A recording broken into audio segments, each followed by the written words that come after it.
Good evening. You are listening to the Fumblerooski podcast by Fans Only Sports Network and Power 88 Dean Radio. I am Adam Wright along with Justin Hill. We have a special guest with you tonight, and it is Nick Noormand. So you might recognize Nick Noormand around our social media page. He comments every now and then. He listens into our show. He answers our fan box questions with very detailed and great responses. He is a diehard Steelers fan and a friend of mine.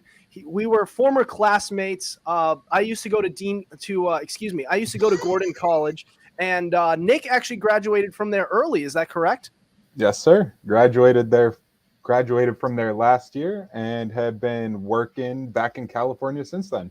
So yeah. Awesome. Nice. Do you wanna introduce yourself? Sure. So I'm Nick. I am a former classmate of Adam's, as he was saying. I am a diehard Steelers fan. So if you catch me responding to the fan box or anything like that, it's normally a lot of Steelers stuff. I've been keeping up with the NFL primarily approximately last 5-6 years. So like not necessarily been around football as far as like for the long haul, but like now I'm getting in depth with it and super stoked to talk about the draft, super stoked to talk about the schedule release, and just really happy to be here, guys. Awesome. It's great to have you, man, especially with somebody with the knowledge that you have of the game. I remember the conversations you and I had going in depth back in my Gordon days, and it was awesome. And especially being able to, like, I'm a Patriots fan, you're a Steelers fan, being able to have like a civil conversation about sports. I do value differences in opinions in sports, and I love discussing it. And yeah, so we'll jump right into it. We do have a lot planned for you tonight, a lot of it covering the schedule release that happened last night. But first, I do want to get into Jarvis Landry, who finally signed with the team. So Jarvis Landry, he went to the Saints. Now, here's an interesting thing to point out about this team. So with the New Orleans Saints, they started out the offseason. They didn't have Emmanuel Sanders anymore. Michael Thomas has been out for a while, so the cupboard's been kind of bare in the wide receiver area, in that wide receiver room. Now they went in the draft. They brought in Chris Olave. They also Michael Thomas is supposed to come back, and on top of that, we have now Jarvis Landry. All players who are big time yards after catch players, and so what this could mean is it possible that they are trying to sort of incorporate those short passes for Jameis Winston to put him in the best possible scenario to succeed as a player who kind of just says, F it, I'm just going to chuck it up there. What do you guys think of this signing?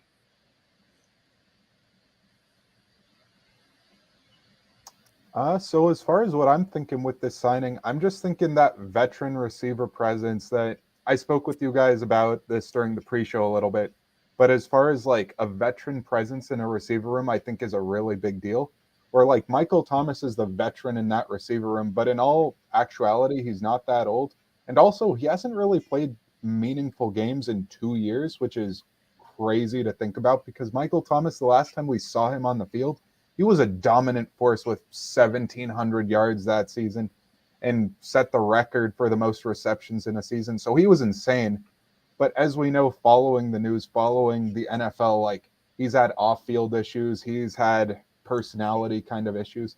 And so although he's a dominant player when playing, he hasn't been healthy and he hasn't been necessarily the best role model for a young receiver like a Chris Olave. It is really cool, though, to see that connection, though, with Ohio State, with Michael Thomas being a former Ohio State player. And if you guys take a look at the depth chart, there are a ton of Ohio State players on that defense where the Saints love their Ohio State guys. And I think that this Chris Olave was a great pickup for them from Ohio State. And I just think having a veteran presence to really be able to really be a role model for him is a really big deal in Jarvis Landry. All right, Jay Hill. I like where you're going, Nick. With the Jarvis Landry move, I was pretty shocked that he went to the Saints, but it comes to term that yes, he went to LSU with a number of players. I think he went to LSU with Tyrann Mathieu, if I'm not mistaken. So he did so. regarding with that situation, I think he'll bring, like what you just said, Nick, great veteran leadership towards the club. I think with the players on the Saints this year, knowing that this wide receiver core, they've not all played together. Let's not forget, like Michael Thomas missed a season. The new guy, I forgot his name, we just said he hasn't played like yet. But if you look at this situation here, you guys, the Saints, they're making a lot. They made a lot of great moves this offseason. You've heard like a lot regarding like what the future is going to hold regarding with their quarterback situation. To look at this stuff here, knowing a guy like Jarvis Landry, who at the time was like one of the best wide receivers in the AFC before he transferred to the Browns and played with old poor Baker Mayfield. But I think this situation here is going to be a great transition for him and as well as the New Orleans Saints. Muted, Adam. You're on mute, Adam. Excuse me. Sorry about that. So looking at this move, I look at what they did, what the Saints did with Jameis Winston this past season. And so through 7 games, he went 5-2, 14 touchdowns to 7 interceptions. His average yards per attempt, it was the lowest since his sophomore season. What does that tell me? That they're trying to do a lot more shorter passes and try to play more conservative football with Jameis Winston, because he has the tendency to just throw it up there and be, careless with the football. So this offseason, they brought in the first round, they got Chris Olave, who is a big-time yards after catch player. And then on top of that, they went out and now they signed Jarvis Landry. And you also still have Michael Thomas on the roster, who relied heavily on slant plays. And you combine all 3 of these players, you can still throw to Alvin Kamara. And you look at that, we could possibly be seeing the best season Jameis Winston could get. Now I hope that I'm forgetting who the new head coach is going to be for the New Orleans Saints to replace Sean Payton, but whoever is in there, they better use him how they used him this past season, because he was actually he was playing his best football of his career this past season. And don't even count the 33 and 30 season. Yes, he threw 33 touchdowns, but 30 interceptions. That's really, really bad. That's impressively bad. But this could be a great season. And I think, and especially since they address the left tackle position as well with their other first round pick, this could set up for a really good season for Jameis Winston, and this could be a dark horse team to make the playoffs next year. Yeah, I can definitely get behind that, Adam. My other thing is, if we actually look at the Saints roster, last year, if you guys remember, because Michael Thomas went out getting surgery before the season, can you guys name who their top receiver was from last season? Not necessarily yards, but like who was the number 1 guy on that depth chart just off the top of your heads? Was it Callaway? I'm pretty sure, yeah, Marquez Callaway, where like he was their number 1 dog. And if you watched him preseason, like he's a 6'3" dude that can fly. So like good receiver for how young he was. I believe it was his 2nd season last year. But he was going from that number 1 receiver spot to now this year with Olave and Michael Thomas back and now with Jarvis Landry. He's going from a number 1 dude to a number 4, and having him be your 4 is really nice. As far as that receiving room was seen as a real weakness these last couple of years. Even with Michael Thomas, like he was their only dude even in that year that he was dominant. But going from that kind of receiving room to where now they got some weapons, now they got some dudes to play with, where if Michael Thomas gets injured again, we're not looking at that room like, oh my God, what are they going to do? We're not seeing it as much of a weakness, which is a big deal for that team that wants to throw the ball all over the yard too. I like that. I like that narrative, especially since looking at Marquez Callaway, and I'm looking at his statistics right now. 698 yards, 46 receptions, pretty solid for our number 4 receiver on that team potentially. But another thing to look at is he was a very vertical type of player, very deep, a deep ball type player. And it kind of contradicted the way they played in that offense that last season earlier on when they went 5-2. Now, you look at that, he's kind of more of like, if if all three of those players aren't open, now you can throw it up to Callaway if Callaway's wide open. So it just gives them that many more options. And on top of that, like I said, they still have Alvin Kamara who they can dump it off to or give to hand it off to. So I really do. This is an underrated offense for the New Orleans Saints, and they're really going with that sort of that offense that's designed around yards after the catch, because they were doing that very well last season, playing conservative ball and going with the shorter passes, and they could really succeed if they continue to do that. I personally think, Adam, with this Saints roster, like I said before, they made a great transition regarding their offense and defense. I could definitely see this Saints team definitely make into the wild card game this year. I understand you have the Buccaneers, you have the Falcons, you have the Panthers in their division, but I think this team here has a lot of presence to definitely not go far, but definitely make a great threshold throughout the whole season, be like a sleeper team, because you have not only Michael Thomas back, you have their great coach who they just hired. I forget his name, Dennis Allen, who, by the way, was coaching during the season when Sean Payton, my fault, got COVID. He was able to with the Saints defense hold the Buccaneers to 0 points in that game. I think you guys remember. But at the exact same time, I do remember. Yeah, but at the exact same time with this team here, I think with the veteran leadership of Jarvis Landry, it'll definitely take a great toll to this roster. And I think with this here, like what you said, Adam, the slant routes, what these receivers can do as well, I think this will definitely give a better hold and breathing towards Jameis Winston, as we've known him for throwing interception, like what you said before.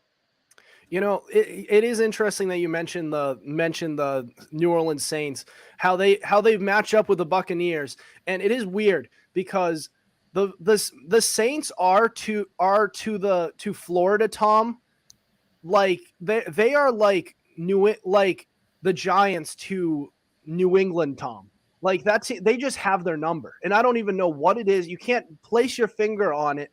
That offense just goes stale, and it just isn't able to produce enough points. But I think this is, and Sean Payton's gone, and Drew Brees is also gone. But I think this is a team that could really.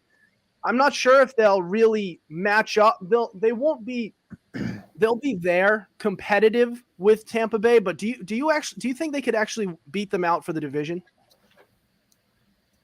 I don't think that's the case, Adam, at least at this point. But I think what this Jarvis Landry signing also signifies is, if y'all watching the draft and that trade that happened the day before the draft with the Eagles, the Saints clearly are thinking they are better than we, the viewers, are thinking they are. Because I feel like me or you or any other NFL fan, we look at the Saints and we're like, their offensive line has some talent. They got a good running back. Jameis Winston's all pretty good. Their defense has some good players, Marshawn Lattimore and Marcus May, who they signed. They got good players, and they really said, okay, next year's first round draft and other draft picks, we're fine giving those away if we get dudes now. They clearly think that they're a good team now, and this Jarvis Landry signing just proves that even more, where they're trying to put themselves over the top to be a playoff team now and selling off for the future a little bit, which I know they were trying to do that with Drew Brees and pushing cap dollars down the road. But the thing is, now it's the post-Drew Brees era, and they're still pushing stuff down the road because they think they got a shot now. And I think this just shows even more of that. When you mention the post-Drew Brees era, Nick, it's funny you say that, because in the division, in that division, when it was Tom Brady's first year, we were saying to ourselves, who's going to make it out? Is it going to be the Saints or the Buccaneers? And then when Drew Brees left, you're saying, I'm saying to myself, okay, this is Tom Brady's division, like how it was in the AFC East with the Jets, Bills, and forget the other team at the moment. But at that time, but now looking at this pickup today, I'm saying, okay, we do have some competition in this division.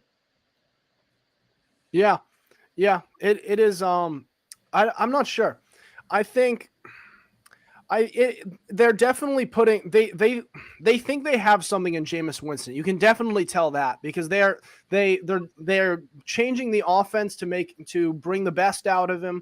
They're surrounding him with pieces that also bring the best out of him. They're giving him an offensive line. They're definitely trying to see what they have in this kid and see if they can turn him into the number 1 overall pick that he was and be able to play like it.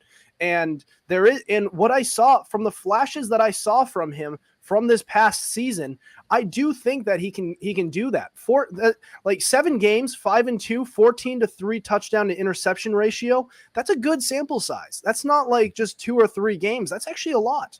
That's like almost half a season. So I think they're looking at what they have. They're trying to go all in with this team. And, they're also looking at their division rivals, the Tampa Bay Buccaneers.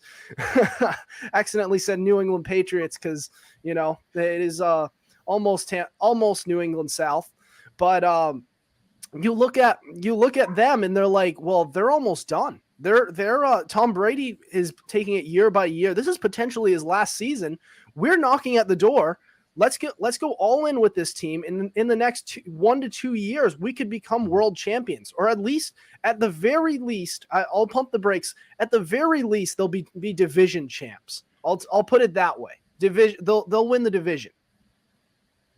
I think they got a real good shot with that. As far as like the post Tom Brady era, even for Tampa, if Tom Brady's gonna retire after this year, which I think most people think he is because he's been saying for years and years, 45. That's how old I want to be when I last played, 45 years old. And that's going to be this season where it kind of, if you read the tea leaves, it kind of seems like this season's going to be his last season, hence the Fox contract too.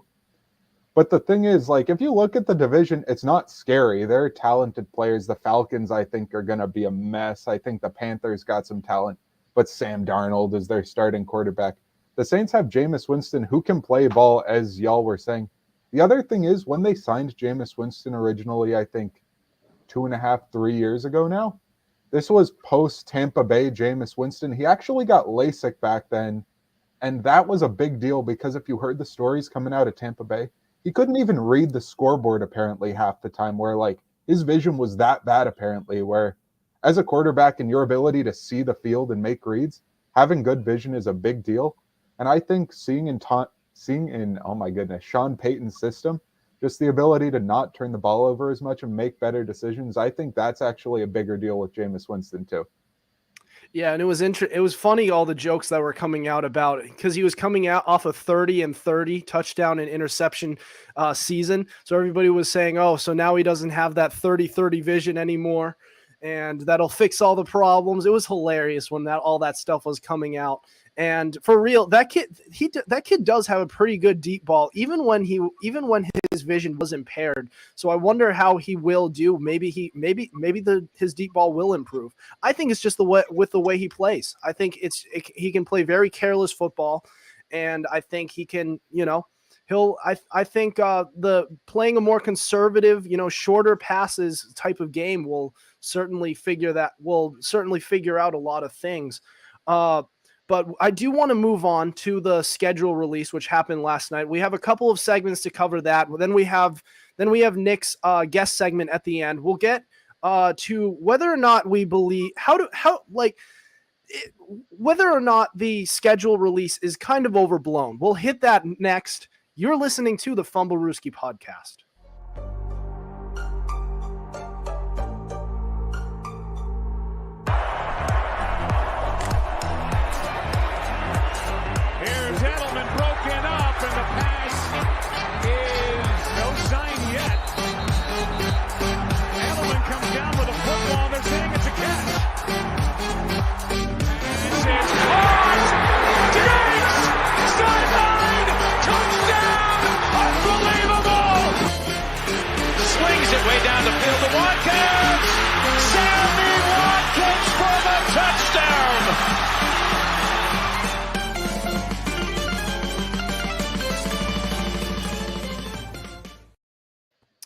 You are listening to the Fumblerooski podcast. I'm Adam Wright, Justin Hill, special guest Nick Noormand in here with you tonight. And so the NFL schedule release happened last night. And the issue with the NFL, and I understand the issue because the NFL has become, a big thing in America. Everybody loves their football. But the problem is they try to turn everything that happens into an event.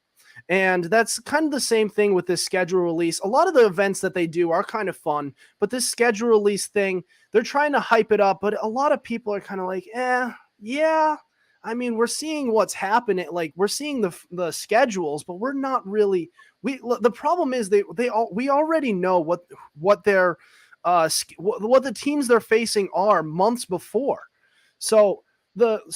Is the schedule release kind of overblown? And if it is, what do you guys think they should do to fix it?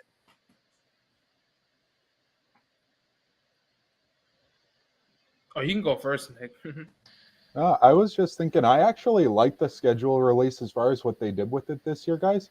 Because, like, as far as seeing on social media and Instagram, just like throughout the week, they were dropping some really good games that they're going to be having this season with stuff like the Thanksgiving week game or Thanksgiving Day game and some of the primetime games. There are some really fun games that they were dropping where old school matchups with good rivalries or new school ones with like recent playoff game matchups.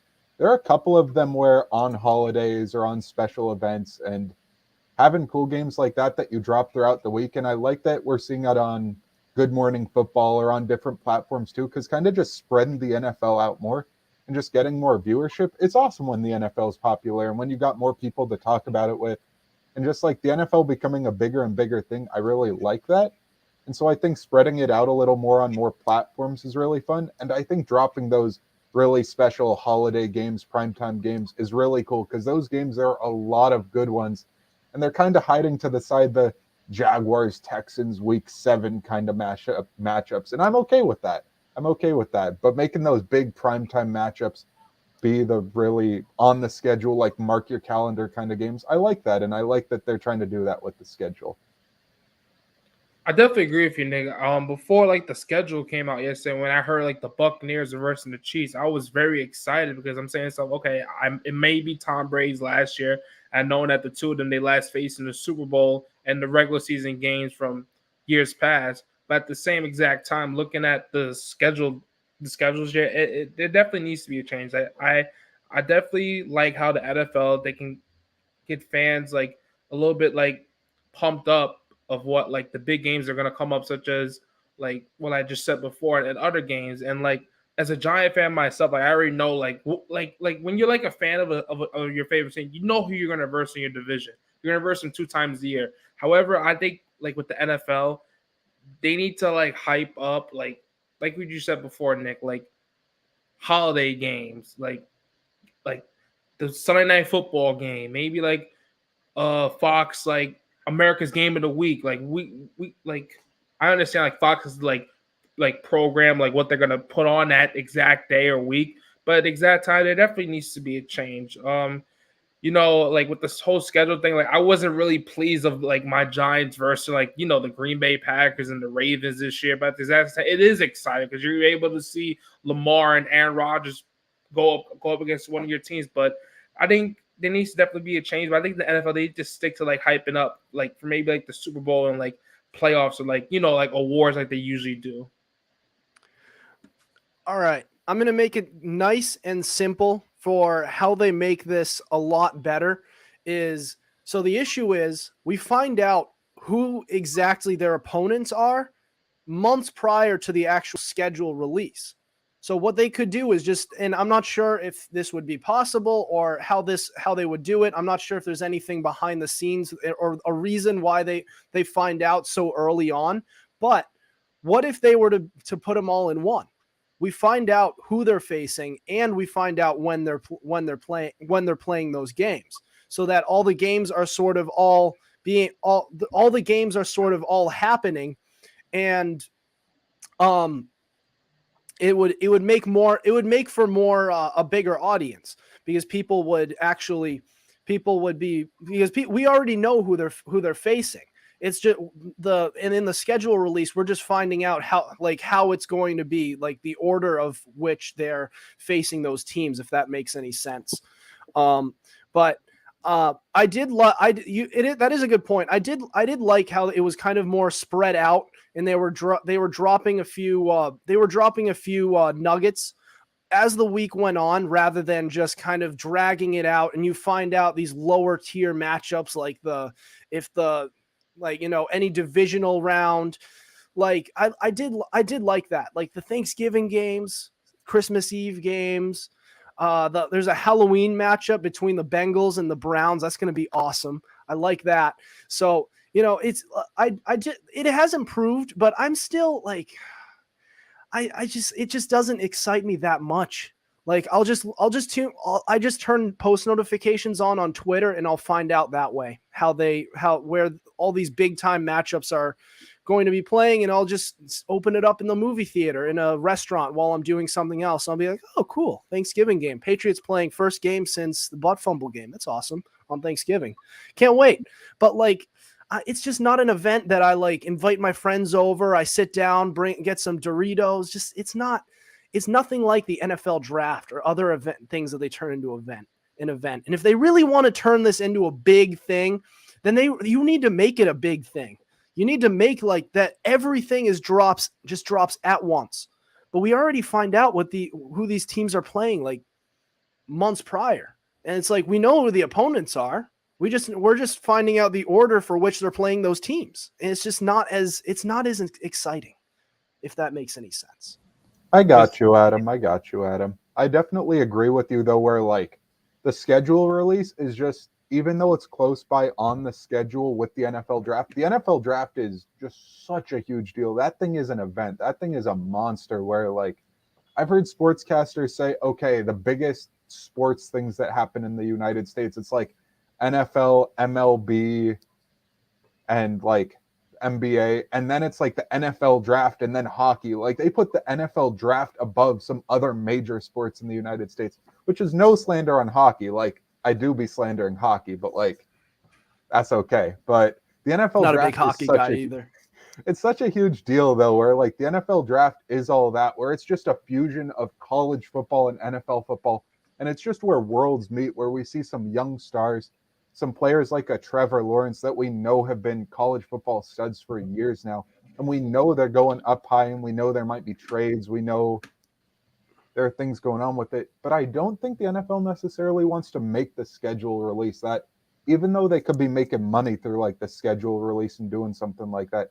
I just feel like you were saying, Adam, they could try and drop it all at once and make it an event, but I don't necessarily know if people would tune in for, oh, we're finding out first it's week one and these are all the week one matchups. Like, I don't know if people would necessarily tune into that, because like it is new information, but like I actually really like what they did this year, and I really stand by it. We're finding out the primetime matchups first and the special ones that are really cool games. Like a couple years ago, when they had the Chiefs-Rams game that was supposed to be in Mexico City, that was an incredible game.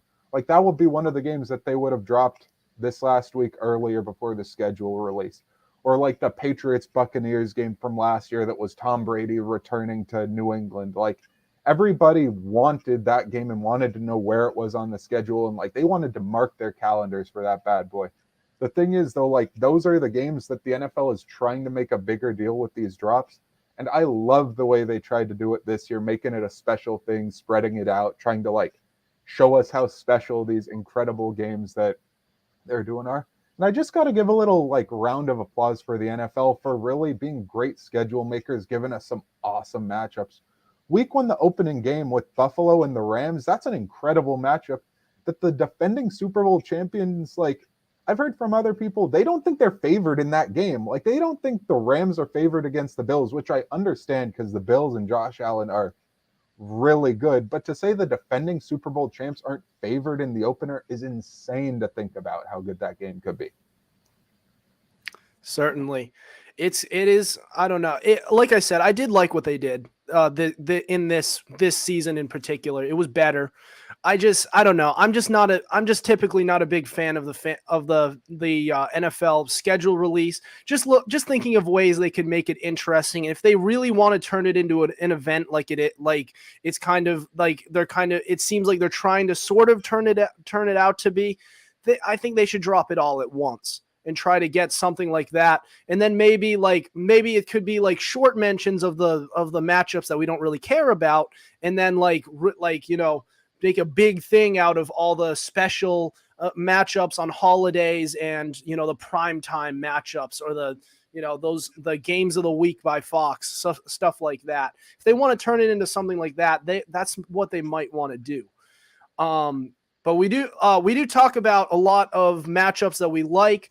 We're going to get to that next. We're going to talk about our favorite matchups coming up in this season. You're not going to want to miss this. This is the Fumblerooski podcast.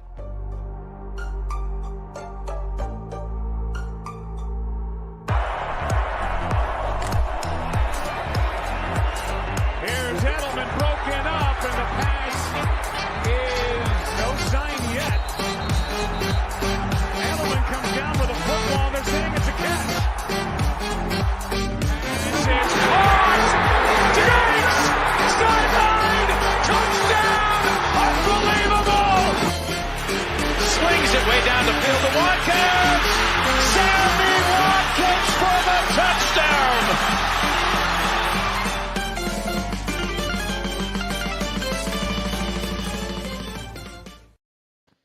You are listening to the Fumblerooski podcast by Power 88 and Fans Only Sports Network. I'm Adam Wright, Justin Hill, with you in hosting special guest, our loyal listener, Nick Noormand. So we're covering a little bit on last night's schedule release. We got a lot of interesting matchups as we talked about, but now we want to cover more specifically our favorite ones. Look at games on the schedule where we circle and we say, that's one I can't wait to see. So guys, we'll go around the table and asking this. Nick, I'll start with you. What's one matchup that you look at and you say, I can't wait for that? Man, so Adam, I was telling you a little about this pre-show, but man, just being like a loyal Steelers fan, I read Steelers news and like updates with guys we signed and like stories that are coming up with the coming season. The biggest thing on the Steelers schedule for every Steelers fan from everything I've seen, Steelers Raiders, December 24th. Oh my goodness, this game is going to be crazy. It's Christmas Eve. It's Sunday Night Football. Raiders Steelers in Pittsburgh. It's just going to be the biggest thing because it's 50 years and one day from the biggest football play of before our lifetimes, but the biggest football play ever with the, oh my God, how am I forgetting the name of the damn play? But it's Franco Harris, it's the Steelers and Raiders, it's the Immaculate Reception. Oh my goodness. But the Immaculate Reception, which like, as a Steelers fan, I wasn't around for it, but it's a huge play, and it's 50 years and one day since then. It's Christmas Eve. It's going to be a crazy good matchup. Devontae Adams and Derek Carr come into Pittsburgh with Kenny Pickett and our defense in December. That just is a primetime matchup that if I were able to be out there, I would be going to that game. I will buy my tickets now if I could be there, but who knows? It's a good one. It's a good one for fantasy purposes too. I'm going to try and draft Devontae Adams this year, and I'm going to pair him with Derek Carr. That's gonna be one that I like. Maybe not Derek Carr, but I've always been a Devontae Adams guy. I don't know. I always look at fantasy football. But Jay Hill? For me, when we were talking about the schedule releases, I said the Buccaneers and Chiefs, and I'm gonna stick to this one. Why? Because one, Tom Brady, he's one of my favorite quarterbacks right now, and even of all time, he's the greatest quarterback of all time. I've seen him going up against Patrick Mahomes, who they're calling him the GOAT after when Tom Brady leaves, and like the future of the NFL regarding like quarterbacks. I can't wait to see this matchup. Why? Because like this is like a redemption for like Patrick Mahomes to like try to like beat Tom Brady after the Buccaneers like crucified him in the Super Bowl at home. Seeing how like the two of them have had great battles since 2018. You look at the AFC Championship game where the Patriots went into Arrowhead Stadium and beat them. You look at the regular season game the Patriots and the Chiefs had prior. You look at just great regular season games, including playoff game matches and Super Bowl matchups, like regarding like not just like with Tom Brady and Mahomes, but like the Buccaneers and Chiefs in general, like the two battles they had, like it's just spectacular seeing this, knowing that this might be the last time to see these two great quarterbacks play against one another. It's going to be really great to see. Yeah, I do like that matchup, and it's interesting. We were recapping that matchup on our show about a year ago, and we had Robert Shelley on the pod, who you guys might know, and he described Patrick Mahomes being crucified, as you mentioned. He was talking about how he was running from his life, and he related it to that one scene. I'm not sure if you guys are Pirates of the Caribbean fans, but that one scene where Johnny Depp, where Captain Jack Sparrow was running away from the cannibals and he was screaming. That was Patrick Mahomes running away from the pass rush of the Tampa Bay Buccaneers. But and it is also, and I'll touch on a little bit more on the Bucks Chiefs. It seems like it's becoming a trend where week 4 matchups, and storied matchups for the Buccaneers, because last year Tom Brady faced his former team, Brady versus Belichick. That turned into a massive event, rightfully so. You have one of the greatest coaches of all time going against one of the greatest quarterbacks of all time, who were previously winning Super Bowls together. That was incredible. That's something we'll never experience something like that again. The game was a little underwhelming, and I was expecting a little more scoring. But my favorite matchup for this upcoming season, I can't wait for the Patriots playing on Thanksgiving, finally, for the first time since 2010, when the Patriots faced the Jets on that butt fumble game, where the Patriots just blew the Jets' doors off. And now we get to see it's an actual legitimate matchup. It's the New England Patriots taking on the Minnesota Vikings. That's a team that's looking a lot better. The Vikings. The Patriots are going to be competitive. They may not win their division, because that division is just getting so tough with every team, by the way. Mm-hmm. But the Vikings are a tough team. They could be winning their division. And I look at that matchup, and we finally get some football. It's a primetime matchup after taking in some turkey legs and some mashed potatoes and stuffing. I get to sit and watch my New England Patriots take on the Vikings. And some of my favorite players outside the Patriots are on that Vikings team. I've always loved Dalvin Cook. I've drafted him in fantasy in almost every year since he's been in the league.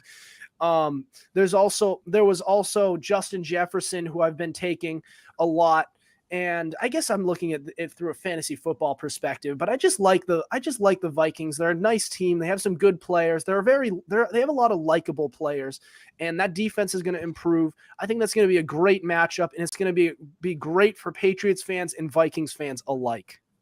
I just want to point out, by the way, Adam, like before that, when you were talking about that Tampa Bay and that New England game from last year, you really were like, Tom Brady, one of the greatest quarterbacks of all time. Bill Belichick, one of the greatest coaches. You don't got to be humble, Adam. Like, we know they're the greatest quarterback and greatest coach of all time. Like, you don't have to be humble. Like, those are the dudes. And, like, you as a New England fan, like, you don't have to be humble here, Adam. Like, they are the greatest of all time. Like, we're not capping here. Like, it is what it is. Just say it, man. I'm just trying to be unbiased. I obviously believe that each one is the greatest of all time, but it is at the end of the day, it is opinionated. So I will say, like, especially as a main host of an NFL themed podcast, I try to stay as unbiased as possible. That doesn't mean my opinions won't be biased sometimes. Everybody knows I'm a Patriots fan and I'm a Tom Brady guy, and I haven't hidden that. Excuse me. Jeez, I'm just striking out here. I haven't hidden that. My grammar is just off the charts right now, but I haven't made any effort to hide that at all. But I still try to be as unbiased as I can. But yeah, I don't know. Tom Brady, greatest of all time. But I will say, with Bill Belichick, he's having a little bit of trouble without Brady. That is something I will readily admit, because his drafting has been spotty, especially in the past few years. Yes, Mac Jones and a few other players that they drafted in the 2021 draft was that was really good, but reports say that was a collaborative effort. Then this year, Bill Belichick takes the reins back and he does everything by himself. And then we get a result of Cole Strange, who is projected to be a number round 2-3 pick as a guard. I'm just, I don't know, man. I'm not loving it. To be fair, though, Adam, like Bill Belichick has not been known for his drafting over the years, especially in recent years. Like, it is what it is. Like, the most recent player that the Patriots drafted that I can remember that was like a stud early round pick is like years ago, like 2014, 2012, Donta Hightower. Like, he was a first round pick, but he's the last guy that I remember of like early round pick Belichick guy who turned into a good Pro Bowler, turned into a good player for them. Like, they're not necessarily a drafting team. They're a really good team building team. But Belichick, post Brady and with Brady, was not necessarily known for drafting guys that became studs. Like, they had good depth offensive line and building offensive line with late round picks. But like that Isaiah Wynn draft and that Sony Michel draft, like, those were 2 first round guys that have not lived up to their billing. And that's okay because they draft so well in the later rounds and pick up such good free agents that are on the cheaper side. But as a drafting team, like, Belichick's never been known for that. Yeah. With Bill Belichick, like, he's one of the greatest coaches in NFL history. He's, like, in my opinion, one of the best, like, football, like he's like a genius. Like, you look at him, start off with the Giants, being a defensive coordinator, won 2 championships. Then the Browns fired him. He wanted to go to New England, went 6 rings with the greatest quarterback of all time. But if you look at the situation here, him as like a drafting person, regardless, as a general manager, he's not. I can't say he's been a failure at it, but in recent years he has. But at the same time, like, where it stands, like, hey, you guys have Mac Jones. You guys made tremendous, great moves during last season regarding spending, Adam. And you and I, we talked about this as much as I dislike the Patriots. But at the exact same time, like, I think this season for Bill Belichick, he needs to just worry about, like, how can we create a better way to, like, finish out in this tough division that we're already in right now with the Buffalo Bills emerging. So many, like, great talent in the NFL and also in that division. So, like, and like I always tell people, like, America's team is really the New England Patriots. It's not for football. It's America's team is really Don't know about that. New England Patriots regarding football, not the Dallas Cowboys, but, like, nothing to worry though. I feel like I don't know. I love the New England Patriots, and we are getting off topic because this segment was about our favorite matchups, and it turned into Bill Belichick. But quick, just one last thought on that, I guess. Now that we've gone off topic, is this idea that Bill Belichick made the Cleveland Browns relevant. First of all, they had one in 4 seasons, 1 winning season. Second of all, that Cleveland Browns is not the Cleveland Browns we have today. Those are actually the Baltimore Ravens. The Baltimore Ravens, a lot of people try to say that they're an expansion team. They're actually not. They came from the old Cleveland Browns, and the Cleveland Browns that we have today are the real expansion team. So it's interesting how everything turned out. They should have just, I don't know. They should have done something different. It was all because of the Baltimore Colts left and then went to Indianapolis, and it just turned into a big carousel of crap. But we do need to move on. We're going to get to Nick's guest segment, and he's going to talk about NFL rookies and how they could possibly make an impact really soon. In fact, namely this season, making an impact for their new teams. We'll get to that next. This is the Fumblerooski podcast.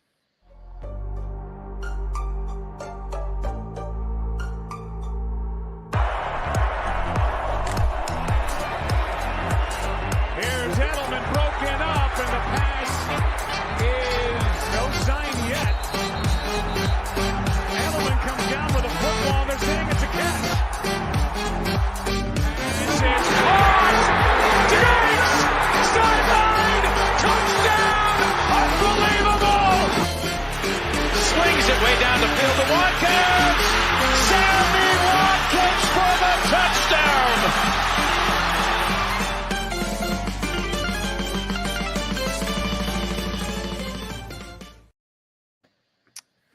Welcome back to the Fumblerooski podcast by Power 88 and Fans Only Sports Network. Adam Wright, Justin Hill, special guest Nick Noormand with you, and we are going to get into our guest segment, and Nick is going to talk about the NFL rookies and the possible impact they can make in this season. Nick, what do you got?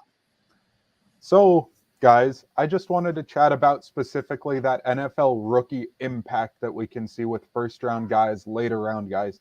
Because, say, for example, last year we had the Chiefs who drafted a good number of offensive linemen. I think they had 3 rookies who started on that O-line. I know they had Creed Humphreys in the second round, and they had Trey Smith, who was a 6th or 7th round guy.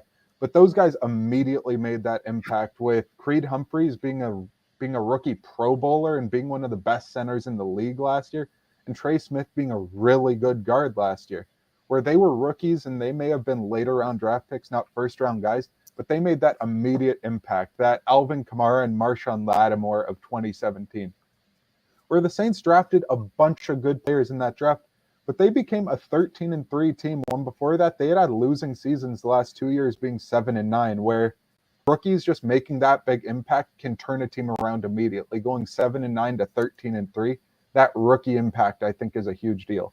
So, guys, my question for you, and just that I'll pose and I'll talk about some of the guys I'm thinking about, but going down that draft order, what rookies do you think are poised to make the biggest impact on their team? So not necessarily the best guy with like number 1 draft pick Trayvon Walker, who's crazy athletic dude, because he might be sitting behind somebody on the depth chart. We don't know necessarily what the team think of the guys.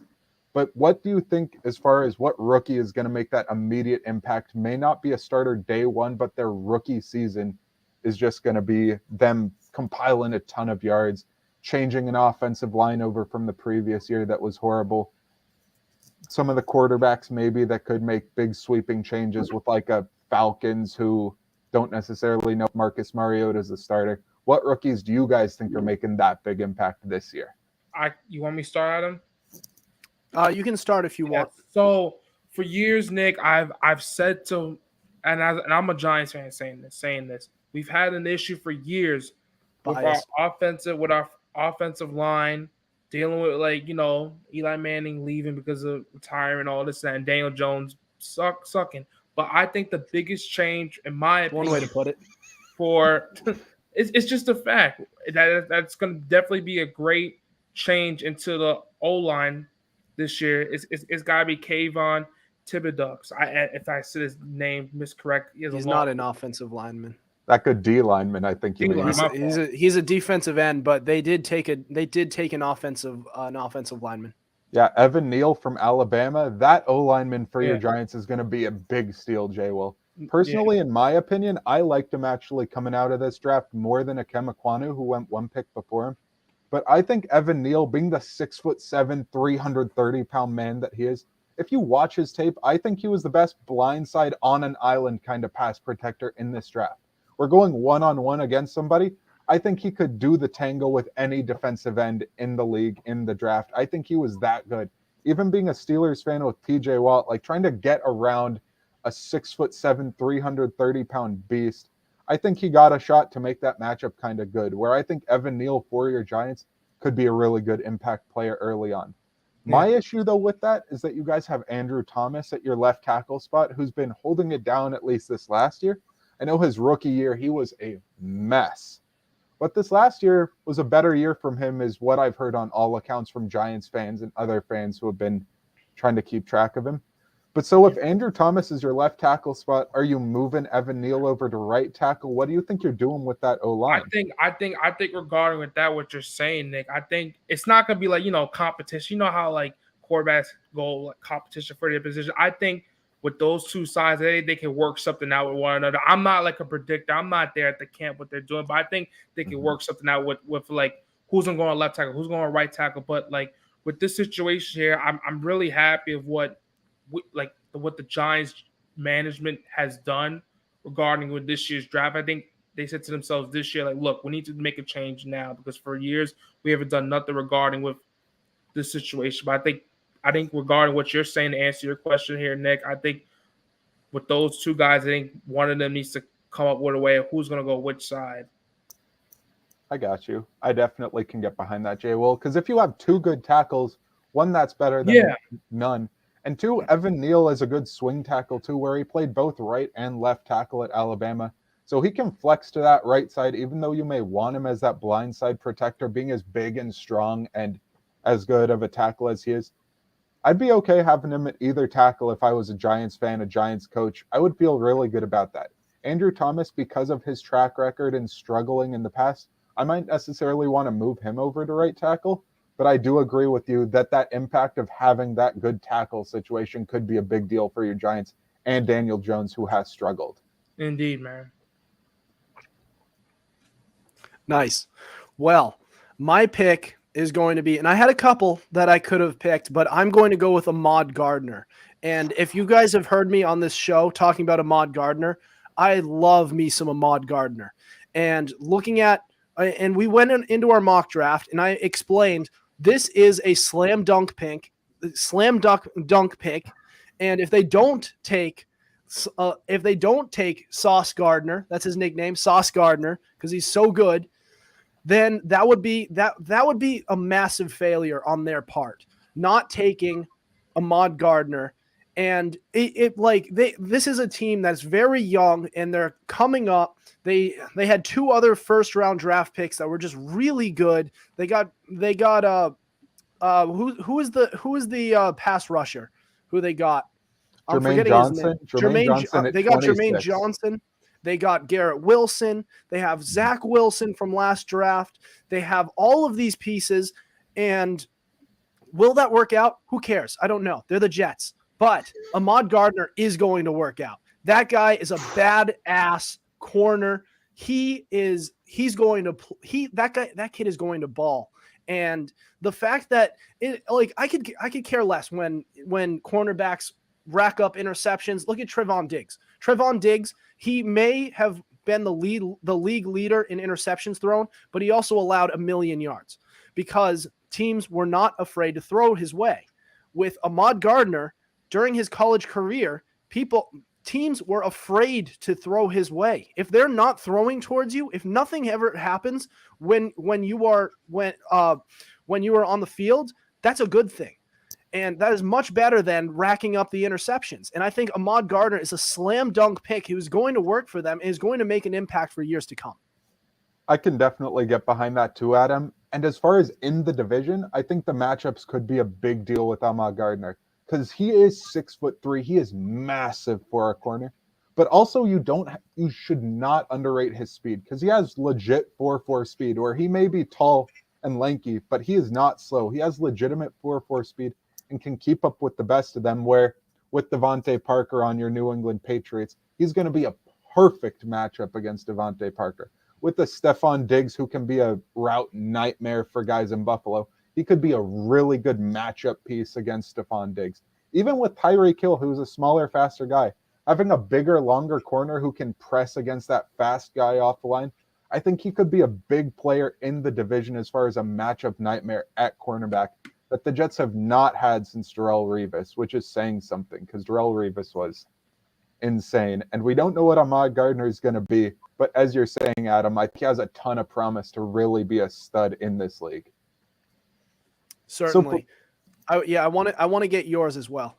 Yeah, definitely. So for me, as far as on the defensive side of the ball, I know it's an early pick, but I think as far as the culture for the city and what it means, Aiden Hutchinson at number 2 to the Detroit Lions, I think just for a Detroit Lions team that has been floundering, that has been one of the most depressing teams in the league for most of our lifetimes, man, to have a Michigan kid, to have the top player in this draft on a lot of people's boards, to have somebody who wants to be a Lion and somebody who's a valuable position, who seems to have that charisma to just have an infectious personality on a team that's been dead, that's had a coach now for the last year, that's been an interesting coach with a lot of interesting stuff to say, biting those kneecaps like Dan Campbell has been saying. Definitely having a dude. He's so funny, dude. Just crying even on camera when they lose a game. Like just having somebody to be a leader for that team and be a guy who says, I want to be a Detroit Lion and turn around this team and be as good of a player as he is. Like as far as in the past, you've looked at Barry Sanders Calvin Johnson, Matt Stafford, those are three dudes that have been the only guys on these Lions teams in the last 30-ish years. And finally, having a guy who wants to be a Lion, who isn't necessarily going to say, man, you wasted my career. It's, I want to be here. I want to be in Detroit. I want to be that dude. I think that's a big deal for the city of Detroit. So I'm really happy for them. I predicted them to get him, and I'm just really stoked for Detroit. On the offensive side of the ball, though, like, I don't know if y'all have been talking about this man much, but Christian Watson to the Packers, one, he's 6'4". He can run a legitimate 4.3, 4.2 time. Like, he's big, he is fast. He is a kick and punt returner at 6'4", which is just insanity. But on that Packers team, I'm sure, as you guys know, the Packers' depth at wide receiver does not exist. And Aaron Rodgers, I know that he's going to have to trust you to throw you the ball, but being the biggest stud on that team in a receiver room that is Randall Cobb and nobody's, I think Christian Watson could have that big impact because he's the only dude in that room who I think has real talent in his prime right now to really be a big threat that may have trouble transitioning because he's coming from a division, not D1 kind of school. But I know that he can have a real impact in that room with his talent and with that receiving room that is really lacking in Green Bay. I really like your Aiden Hutchinson pick at and you did bring up an interesting dynamic that I actually haven't thought of before, is that he did play for Michigan and now he's going to play for the Detroit Tigers, which are also in Michigan. So a team that he wanted to play for. He's playing for a coach who's passionate, and he has the same, and this guy kind of has the same energy as Campbell as well, doesn't he? He kind of has that, like, I'm going to run through you. Do you remember that one part of his highlight reel where he's just saying, come on. And then he just plows through the guy. Like, that's the kind of guy who I'm like, wow, that's awesome. He wants to be a Detroit Lion, and I can't name a dude who's wanted to be a Detroit Lion for years. And just having that face of the franchise, even if he's not necessarily a 15 sack a year guy immediately in his career, I think the social impact that he's going to make for the city of Detroit and that leadership aspect, I think is a bigger impact than the stats might even say. And like, being a pass rusher, you're going to get those sacks, you're going to get those tackles for loss. And I think he's got the talent to do that. But I think the impact on that team as far as leadership and who he is going to be a big deal. By the way, with this segment, I just want to jump a little bit around to a couple other guys. With the A.J. Brown trade and everything that happened with that to Philadelphia, the dude who's replacing him is Treylon Burks for the Titans. And that receiving room has Robert Woods coming off of an ACL and a couple of other third, fourth guys on the roster where Treylon Burks is going to have an immediate impact as a jet sweep kind of guy, as a gadget kind of guy, but also as a true receiver for a team that really needs a complement to Derrick Henry running the ball. So I really think Treylon Burks is another kind of under the radar, but really is necessary for what that team needs at receiver. He could really be a big impact dude. And Kenny Pickett for my Steelers. I could not leave a rookie segment without mentioning my Steelers dude, Kenny Pickett. I may not have predicted Kenny Pickett to the Steelers. I was thinking more of Malik Willis. I didn't necessarily know which guy I liked more, where both of them had talent. Liberty's Malik Willis had maybe a stronger arm and could move quicker, and he was a little bit more baby Deshaun Watson. But I really like both guys, and I really think as far as the only rookie quarterback who could play this year significant snaps, I think that's Kenny Pickett. And I think for a Steelers team that loves him, that he's a Pitt guy, that he just said, I'm moving 12 feet away. I'm in the same stadium. I'm a Pittsburgh guy. I was here for 5 years, and I get to start my career here. I think Pickett, for what he means for Pittsburgh, and even though he has Mitch Trubisky in front of him right now, who has some real talent and is a real mobile and athletic guy, I think Pickett has a real deal shot to start this year and to make a good impact. Where to me, he's got a little bit of that Drew Brees release, looking a little bit Justin Herbert-ish, even though he doesn't have the arm, doesn't move quite as well, isn't necessarily as strong.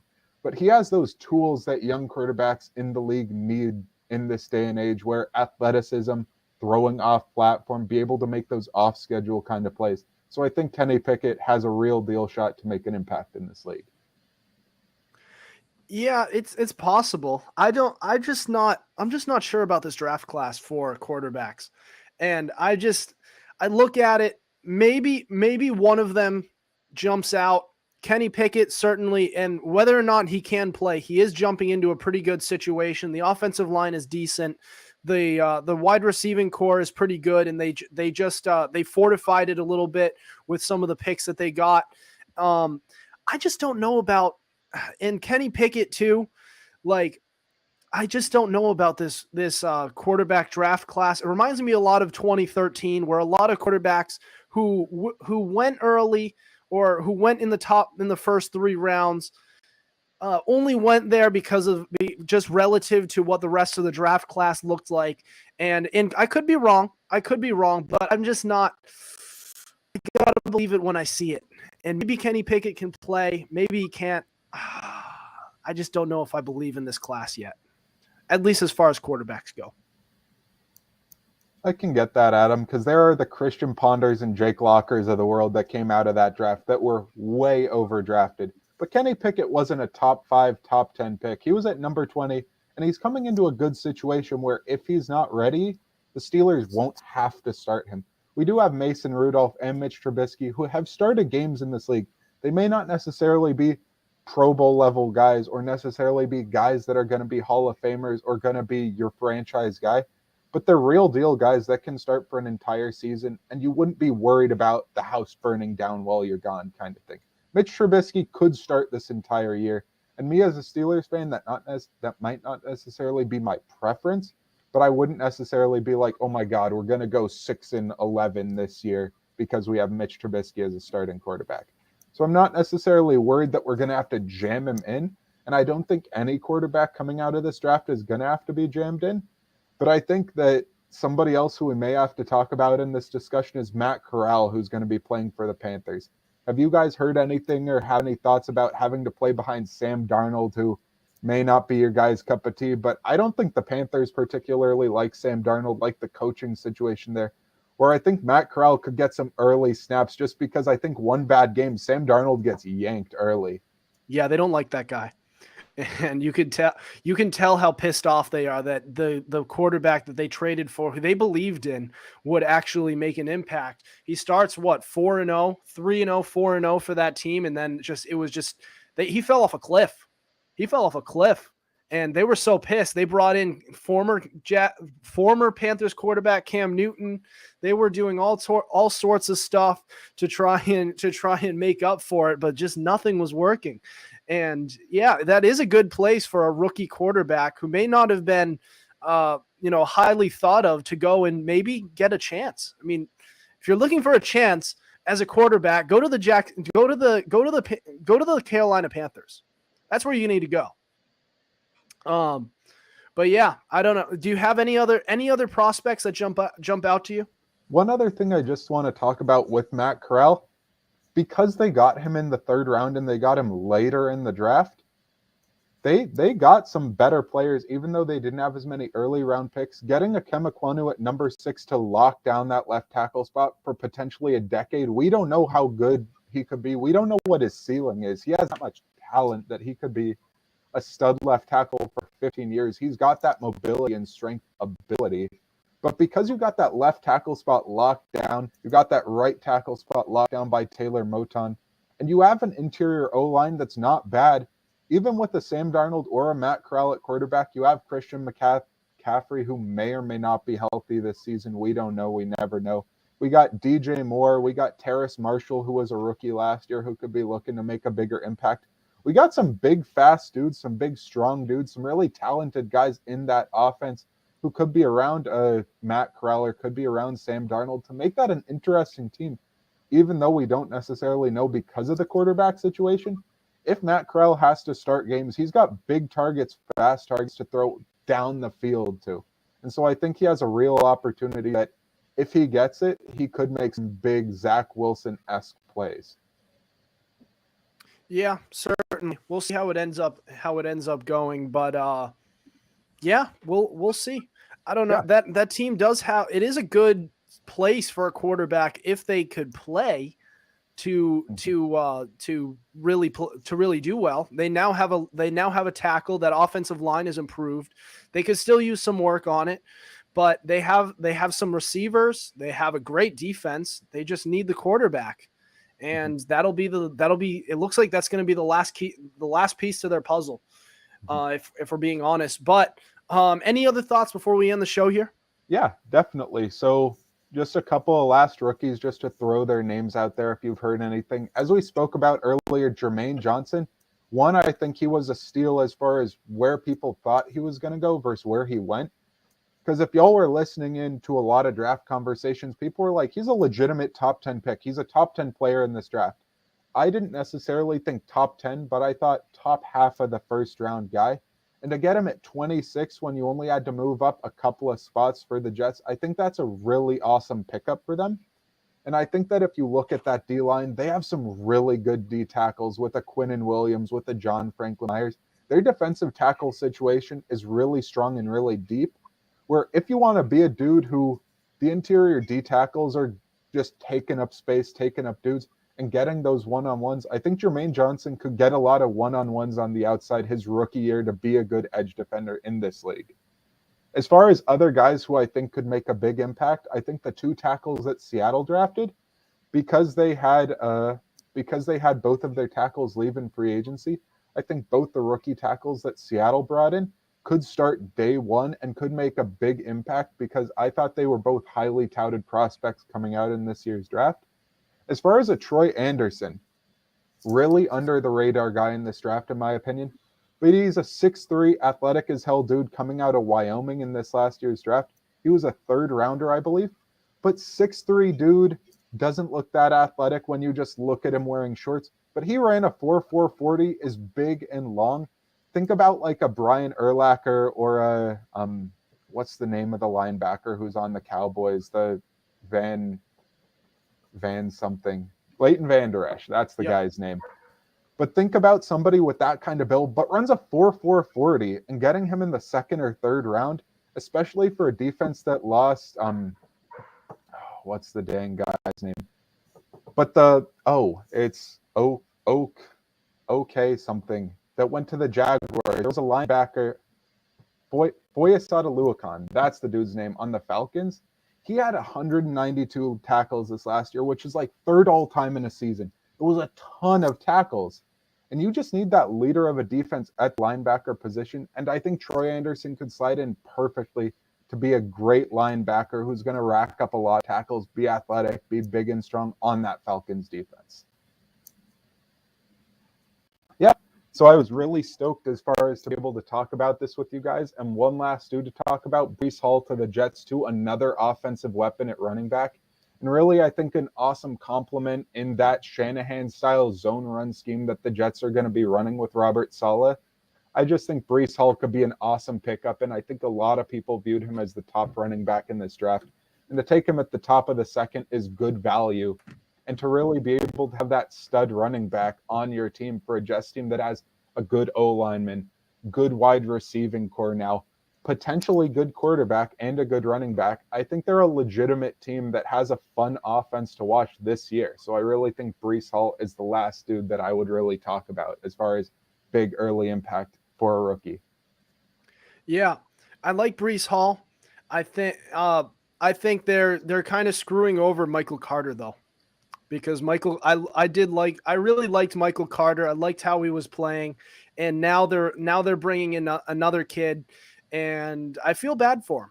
I think he was a player who had some promise, and maybe he wasn't going to be. I mean, maybe he wasn't going to be a superstar, but he certainly had a chance to be a very good running back in this league, and he could still. But it looks like he's going to be sharing carries with Breece Hall now. I don't have a problem with that though, because as y'all know, watching San Francisco and watching that Shanahan zone run scheme, they have a huge running back stable and they draft a ton of running backs because they use a ton of them. So they might not necessarily have that dude that's breaking 1,500 yards in a season, even though they run the ball a lot. They're going to get a lot of dudes in that stable getting a lot of carries. So I wouldn't worry necessarily about Michael Carter as far as like for fantasy purposes, I wouldn't draft him anywhere near the first couple of rounds. And I wouldn't draft Breece Hall either because of that scheme. But I definitely think that having that multiple back, kind of being able to switch guys in and out behind a good offensive line, I think you could see a lot of running plays and a lot of production, even necessarily not having a true number one. I think you could see both guys having productive years this season. Certainly. We'll see how it ends up going. We'll see how the impact goes with all of these rookies. A lot of promising guys coming out of this draft, a lot of the prospects you mentioned. But yeah, Nick, thank you so much for joining the show. Let me know if you ever want to come back on and talk some football, talk about your Steelers or anything like that. We're going to have plenty of time to talk about whatever during this summer, because I mean, as we know, the summer's a bit of a dead spot for the NFL. So it'll be great to talk. But thank you so much for coming on.